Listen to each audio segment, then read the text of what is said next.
The world is shaped by the forces of nature and history.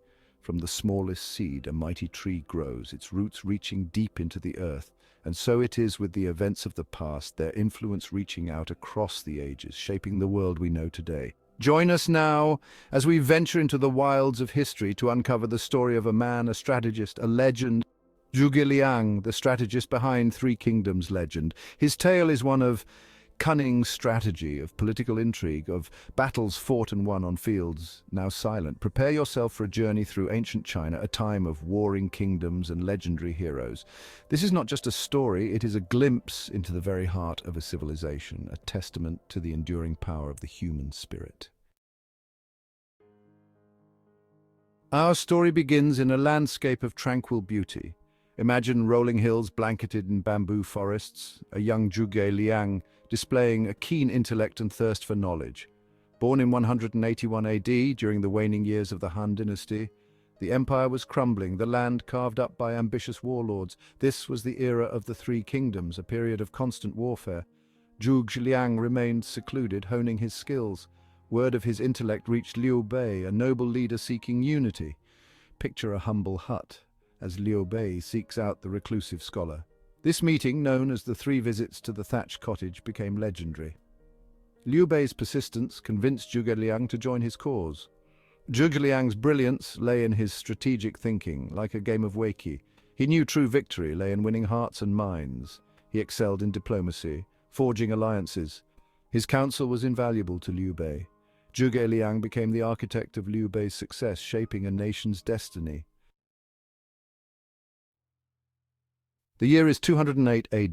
Cao Cao, the most powerful warlord in China, leads a massive army south, intent on crushing his rivals. His forces dwarf those of Liu Bei and his newfound ally, Sun Quan. The odds are stacked against them. Defeat seems inevitable. It is against this backdrop of impending war that we arrive at the shores of the Yangtze River, the stage set for a battle that would determine the fate of China. Picture the vastness of Cao Cao's fleet, stretching as far as the eye can see, a seemingly invincible armada.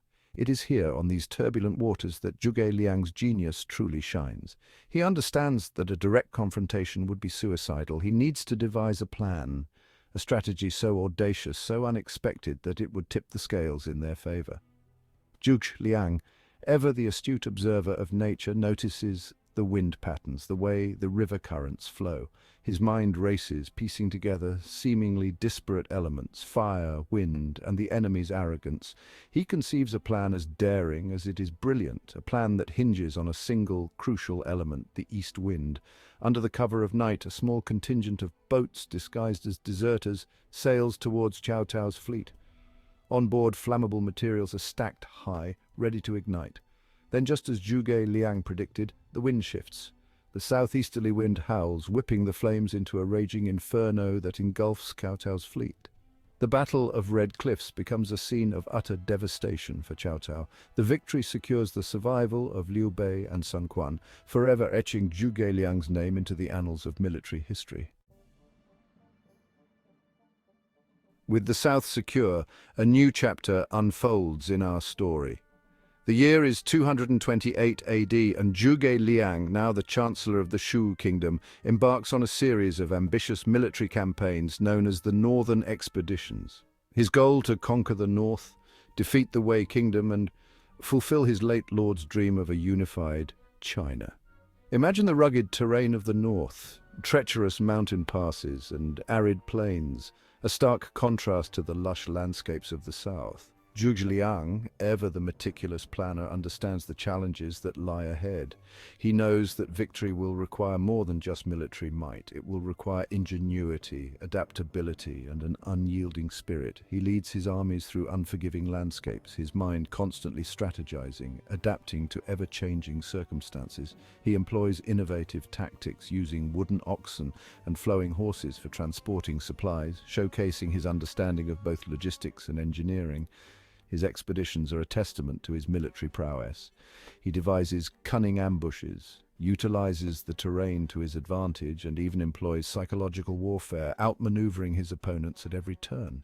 His name becomes synonymous with brilliant strategy, his enemies both fearing and respecting his tactical genius.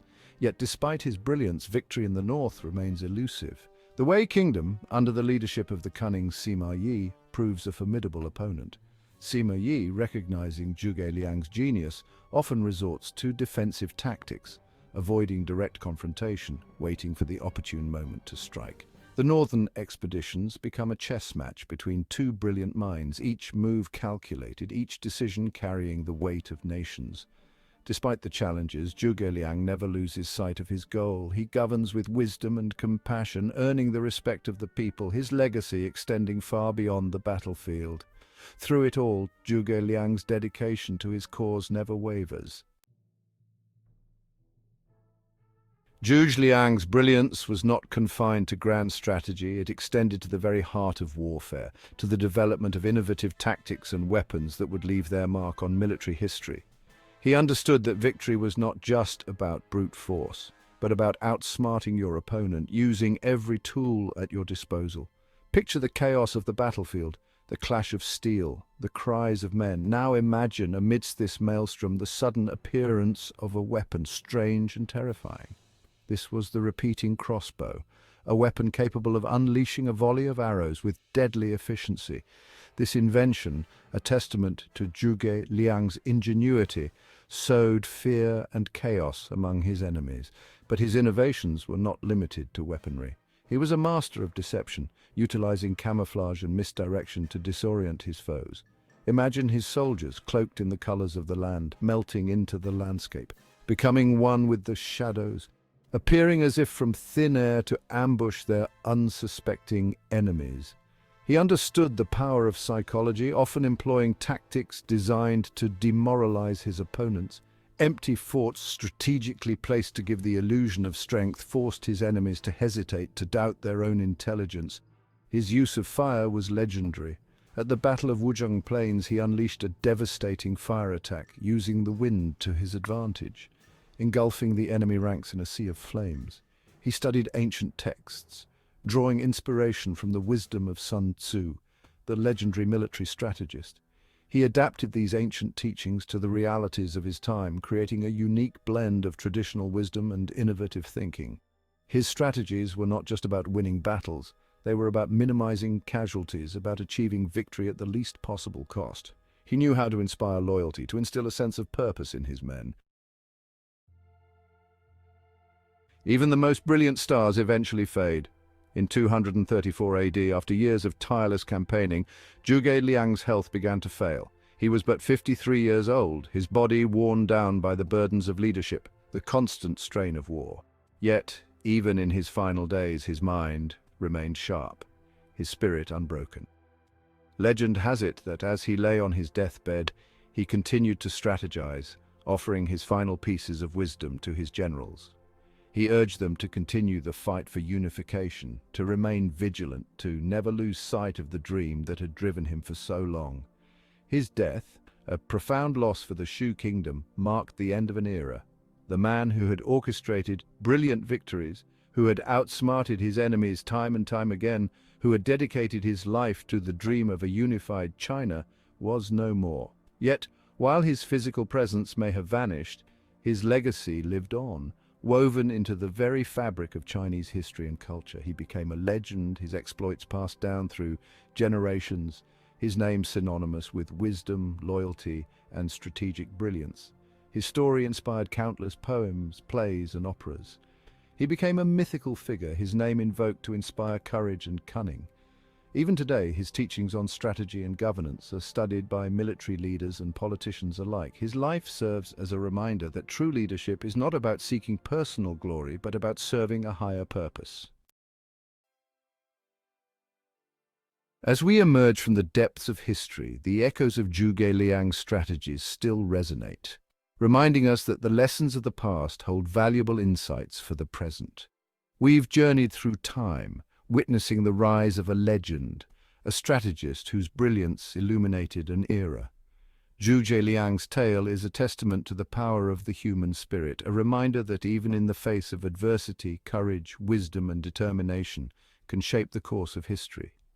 His story serves as an inspiration, urging us to embrace curiosity, to delve into the annals of the past, and to uncover the timeless lessons that lie within.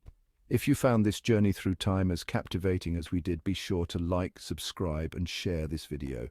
Let us know in the comments below which historical figures inspire you and why. Until next time, keep exploring, keep questioning, and keep the spirit of discovery alive.